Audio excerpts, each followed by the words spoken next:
Jen friends, I'm Major Gaurav Arya and you're watching the Chanakya Dialogues English. Impressed, and India would be in the back foot, and India would be apologizing and saying that, hey, we haven't done it, but we'll check and all that. And he would come across as a macho figure. And the world will agree, I'm telling you. Because this is not what Israel is saying of its own accord. An agreement is being reached in the world that this is what it is going to be. Jen friends, I'm Major Gaurav Arya and you're watching the Chanakya Dialogues English. Like this video, subscribe to our channel and don't forget to press the bell icon. Canada and India have been passing through a diplomatic breakup, if you will. And ladies and gentlemen, the fact of the matter is that I think Justin Trudeau, and the world thinks Justin Trudeau spoke out of turn. He spoke too early. He did not have enough evidence to back up his claims of India, actually having ordered an assassination on Canadian soil. But now things have gotten from bad to worse, and you've heard the latest news from us yesterday that India actually threw out 41 Canadian diplomats. They asked them to leave, but this is causing a few problems with other countries as well. And here we're going to analyze today, what are the problems and what are the possible solutions, and what do you think India is going to do, and what do you think the US and UK are going to do, because they are the two other players who are taking a great deal of interest. And we'll get to that in a while, but before that, I'd like to congratulate everybody. Gaganyaan TV-D1 test flight of the crew escape system has been successful. We all know squadron leader Rakesh Sharma. He was on a Russian platform, the first Indian to go to space, and when he spoke to Prime Minister Indira Gandhi, she asked him, how does India look from space? And he said, Sare jahan se acha. I still remember I was a kid, and I remember those lines, and those were the days of innocence and romance. When I say romance, I mean, these things are bigger than life. Somebody going to space. For a kid like me, it was huge. But now, we are sending Indians into space on Gaganyaan, which is an Indian platform, an Indian rocket. An Indian rocket will go to space carrying Indian astronauts, and that is a big deal. And this first test has been a resounding success. They flew for more than 10 to 12 minutes. They crossed the sonic barrier, or the sound barrier. There was a sonic boom, I believe. And then, as planned, it fell back into the sea. So, ladies and gentlemen, this is called the crew escape system, and it was spectacularly successful. Now, coming back to the Canada thing, now US and UK are saying that this is disproportionate response from India. Now, they don't like the fact that Canada threw out one Indian diplomat, and India till today has thrown out 42 Canadian diplomats. The first one they threw out, when they threw out one of ours, immediately on the same day we threw out one of theirs, and then India responded, some 20 odd days back by saying that out, or I think it was 25 days back, India said out. And we want 41 diplomats removed. Why? Because India said we need parity. We want parity between Canada and India. Now, a lot of people are saying that why, especially in the international media, that why didn't India realize that there was no parity earlier? If India suddenly realizes one day, gets up in the morning and says, hey, you have far more. We have only 20 something and you have 60 something. And there is a gap of 41 and you need to remove those 41. There is no parity, there is disparity rather. And Canada has more diplomats in India than India has in Canada. And this thing needs to go. So why didn't India realize it earlier? The answer is that we did not say anything earlier because we thought Canada was a friend. This facility is available to friends. If you're staying in my house, right? And if we are to be friends, and even if you're not staying in my house, but if we are friends, there is a certain way to do things. There is a certain manner in which you do things. And if you break that pact, if you break that unwritten contract of behavior, then things will go from bad to worse. And I think India is absolutely justified. So Canada is saying that India violated the Vienna Conventions. India said, no, we haven't. And India quoted chapter and verse and said, this is the Vienna Conventions, and according to this, we have done it. So there is the case as far as India is concerned, but Canada actually said that no, you put our diplomats in harm's way, etc. Typical Justin Trudeau, crying, playing the victim card. He's learned it from his best friends, the Khalistanis. They also play the victim card very frequently. So, here is Justin Trudeau now. What are America and UK saying? apart from disproportionate response, they are saying that, this entire problem between India and Canada is a diplomatic problem. And if you remove diplomats, they're telling India that if you remove diplomats, how will this problem get solved? You see, I don't know how the Foreign Office, our Foreign Office, will respond. They've already responded, but going forward, how will they effect this change in the system? I'm not aware. But let me tell you what I, as an Indian citizen, think. I think that Justin Trudeau should have thought of this before he opened his mouth. And Justin Trudeau, I don't think his parents taught him that there are consequences. This is what every parent teaches his child. And if the child does not learn, then fate teaches the child.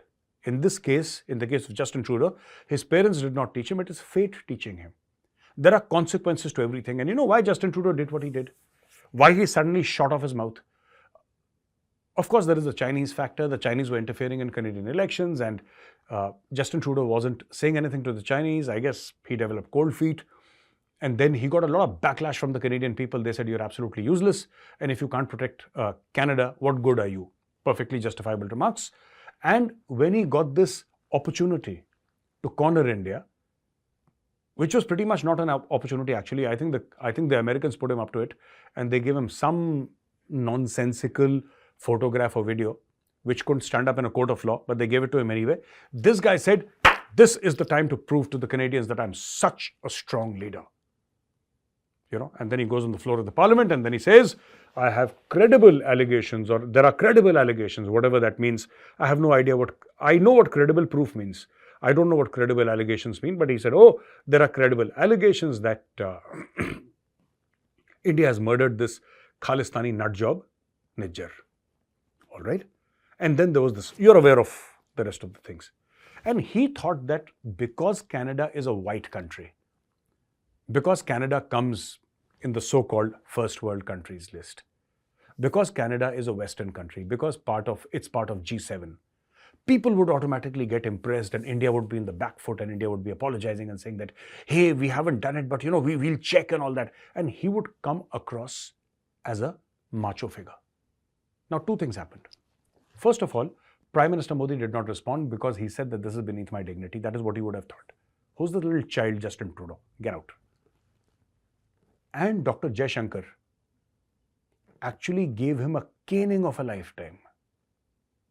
Dr. Jaishankar tore apart Justin Trudeau in front of the entire world.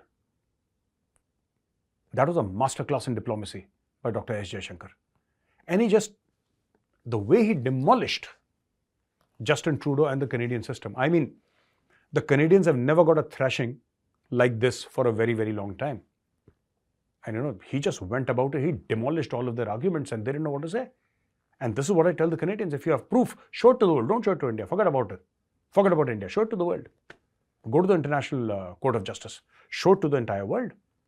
The only country that believes Canada, actually, they're supporting Canada in the sense that nobody wants Canada and India to fight because both are supposedly on the same side of the ideological divide of this world. Both are democracies, etc. But the only country that is wholeheartedly supporting Canada is Pakistan. No other country. And you know what kind of relevance and credibility Pakistan has. So anyway, ladies and gentlemen, this is, as far as Canada is concerned. One more news from Canada, and then we go back to Israel and their absolute hammering of Hamas. Now, Justin Trudeau says that India is making life hard for millions in India and Canada. So this is Justin Trudeau just refuses to keep quiet. He has verbal diarrhea of some kind. He just can't stop speaking. He keeps on talking all the time. And I don't know whether he realizes or not that, this is not the way you do stuff. This is not the way you, if you think that the temperatures are high and you genuinely want to make peace with the other country, just shut up for some time. And you don't have to make all the statements. Prime Minister Modi doesn't make any statement at all. And this is a considered policy of the government of India. It's a wonderful policy. Dr. Jaishankar says something and Prime Minister Modi will just give brief directions. That gives him a statesman-like aura all around him, but he doesn't get into all these small little things. Here, this man is making comments every day. And nobody's even responding to him. Now he's saying that India has made life tough for so many people in India and in Canada. Of course, yes. Of course. What do you think would happen? What did you assume would happen if you blamed India for assassination on Canadian soil? You said India has assassinated a Canadian citizen on Canadian soil. What do you think the result would have been? Of course, India's response was disproportionate, and I agree. India's response has always been disproportionate. What do you think Israel is doing now? Israel's response is disproportionate. India's response is disproportionate. When 9/11 happened, America's response was disproportionate, and it was wrong, horribly wrong, what America did. It had no business attacking Iraq and Afghanistan, but it did. The response was always disproportionate. This is not business where you give me $10 and I give you $10. It doesn't happen like that. You see, the response will be, and India's response will always be disproportionate. And it was. Canada removed one Indian diplomat, we removed 42. Now, what the world needs to do is sit down with Justin Trudeau and tell him to shut up. Because India has taken a public stand. And these things will get better only after Justin Trudeau climbs down the high horse. Nobody in India is impressed with Justin Trudeau's quote-unquote being the Prime Minister of a Western country. It does not matter to us. We have more money than Canada. We have a larger army, a better and a more well-equipped army than Canada. Our diplomacy, our diplomatic heft is more than Canada. So what is Canada talking about? If you're a small rabbit, why fight with a lion? I mean, what sense does it make if you're a rabbit fighting with a lion? Of course, Dr. Jaishankar is always going to maul. Dr. Jaishankar is fairly okay with Melanie Joly because she came across as a balanced diplomat. She's the foreign minister of Canada. And he was very kind and courteous and very polite and diplomatic with Melanie Joly. I'm talking about Dr. S. Jaishankar. But Dr. S. Jaishankar just tore apart Justin Trudeau. Just absolutely tore apart each and every one of his arguments. And that's the way it has to be. Now, coming back to this Israel and Hamas war that is happening now, Israel plans to establish a new regime once Hamas is destroyed in Gaza. So that is the end game, destruction of Hamas in Gaza. It has 3 stages. Stage 1, bombing of areas across Palestinian territory. That is stage 1. Bombing of areas across Palestinian territory. Number 1. Number 2, neutralizing terrorists and destroying Hamas infrastructure. So when he said terrorists, there are also small terror groups like, Palestine is known for terror groups like Hamas, Islamic Jihad and all that. You would have never seen anything good coming out of Palestine. I mean, very, very few. What does Palestine manufacture here? Which software does Palestine make? Nothing. Right? The most famous product of Palestine is actually the PLO and Hamas. You say Palestine, people say Hamas. So a terror group is what Palestine is identified with. There is nothing else. Like India, IT, which is actually not true because India makes more money out of doing other stuff. But IT is something that India is branded with. Yeah. So that is something India is branded with. Oh, you're an Indian. You must be a software programmer. No, not necessarily you could be a singer, or you could be a cricketer, or he could be a content creator like me. But when you go abroad, when you go to America, when you go abroad, it's like, hey, Indian, computers, IT, Infosys, Wipro, that's what people say. And I've had first-hand experience of this. That is what people say, Indian, computers. Palestinian, Hamas. That is the way they've chosen to make the country. Palestine, Hamas. Islamic Jihad, wow. You have a whole shopping mall of terrorists in Palestine. So, second point is neutralizing terrorists and destroying Hamas infrastructure. Third point is no responsibility of Israel over Gaza. So, Israel is saying that once these operations are over and once everything is done, Israel will take no responsibility for Gaza. So today, or at least a week, 10 days back, Israel was giving them electricity, it was giving them water, this and that. Why should Israel do that? You don't feed you see, it's like a snake, You keep on feeding it, it will keep on biting you. If you feed the snake, does not mean the snake will develop empathy or friendship towards you. The snakes, it is in the nature of the snake to bite, and the snake will bite. And this is exactly what is happening there. Israelis did their best to help. They gave them jobs, built infrastructure, did this and that, to no end. They attacked the Israelis. So this is what Israel is saying. We will have nothing to do with Gaza. You live the way you want to live. You don't come here, we'll not go there. This is what Israel wants. And the world will agree, I'm telling you.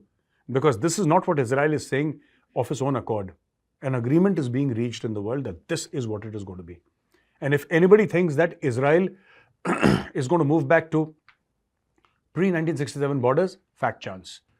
You attacked Israel, you will have to pay. And Israel says that the military campaign will put in place a new security reality for citizens of Israel. So, saying that everything will change after this. There will be a new security reality for the citizens of Israel. So, ladies and gentlemen, with that, I come to the end of today's video. Now, coming to the question and answers. We have Teya Kiche. I don't know whether it's a name or just some sort of a pseudonym. How did the Palestinians residents in Gaza not know that tunnels were being built under their homes, schools, apartment blocks, places of worship, medical facility, businesses through the urban areas? Of course they knew. Of course they knew. You know, it's very unpopular what I'm saying, but Hamas operates in full public view. Hamas is part of the people. It's part of the ecosystem in Palestine. Hamas's headquarters are, or all of Hamas's ammunition dumps and their training facilities and their safe houses and everything, they're in very, very public areas. Kids in Palestine know Hamas there. Everybody knows. And they don't have any multinationals in Palestine. So Hamas is like their Microsoft in the sense that, a child says that when I grow up, I'll join Hamas. It's like that. There is nothing to do in Palestine because they've absolutely messed up their own country. Yeah. Of course they knew. 100% they knew. Naman Sabarwal, Jai Hind, Major Gaurav. Jai Hind, Namanji. I'm an avid follower of geopolitics. I've been watching your videos for a long time and I have immense respect for your service. Thank you very much. Thank you, Namanji. Thank you, very kind of you. I completely agree with the fact that India should send its special forces and supply weapon systems like BrahMos and the Pinaka rocket system to an important and loyal ally like Israel. But it is a practical decision as we are already dealing with two hostile neighbors, Pakistan and China. Mostly it is economically feasible to supply our finest defense systems like BrahMos and supersonic cruise missile systems and Pinaka rocket, which we have in limited numbers, do you suggest in your previous videos? So your question is that we should support Israel, but do you really think it's practical that we give BrahMos and Pinaka to Israel, because we also have two crazy neighbors to deal with and we have these systems in limited quantities? See, I'll tell you what, it's not about practicality. Israel did not think about being a practical country when Israel helped us. Israel helped us when we had not even recognized Israel publicly. Israel helped us in 1971, and I don't think we had recognized Israel diplomatically. We didn't have diplomatic relations with Israel at that point in time. Israel helped us.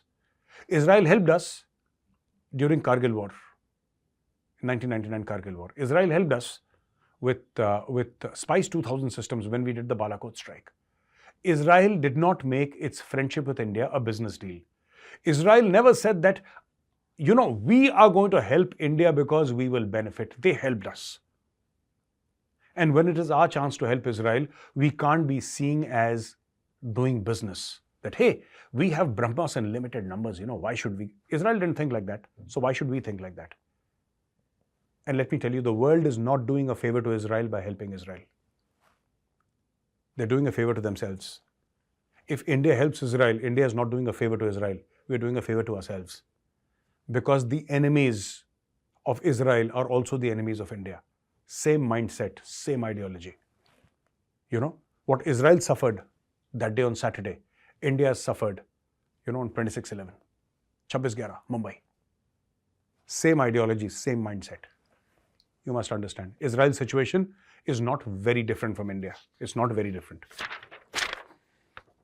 All right. Then there is Arya. Oh, common name. Arya 2572. Jai Hind, sir. Jai Hind, Arya ji. I'm a defense aspirant aiming to become a fighter pilot in the Indian Navy. So I've always heard and read about the US Navy and their long deployments of 9 to 12 months, and they are a blue water Navy. If we too are a blue water Navy, then why don't we conduct such deployments for power projection, especially in the South China Sea? It's happening. It's happening. It will take time. The real reason is for a very long time we ignored our Navy.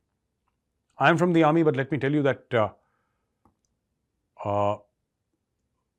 Navy is the only strategic force. Army is extremely important, no doubt. Air Force is extremely important, no doubt. And no one is doubting that. Extremely, extremely important. But Navy is a nation's true projection of power. You know how England, a small little island, became a global power and ruled over half the known world? It was because of the Navy. If you have a strong Navy, you'll win. And we have always ignored the Indian Navy. It's only now, for the past 10 years, that, build this ship and do that, and this whole hyperactivity in the Navy is coming out, because the government has clearly seen that unless you're powerful in the seas, there is no point in anything else, because the final battles are going to be decided on seas. Of course, land is very important, and you have the army for that, and the air is very important. You have the air force for that. But remember, two-thirds of the world is water air, and you need a very, very powerful Navy. So Vibhu Arya, he says, I'm Vansh Arya. I love to watch your videos and they educate me about geopolitics. I have two questions. Now, China and Russia becoming allies so that in case of war, if China attacked India and we need help, Russia will not help us. See, it's not like that.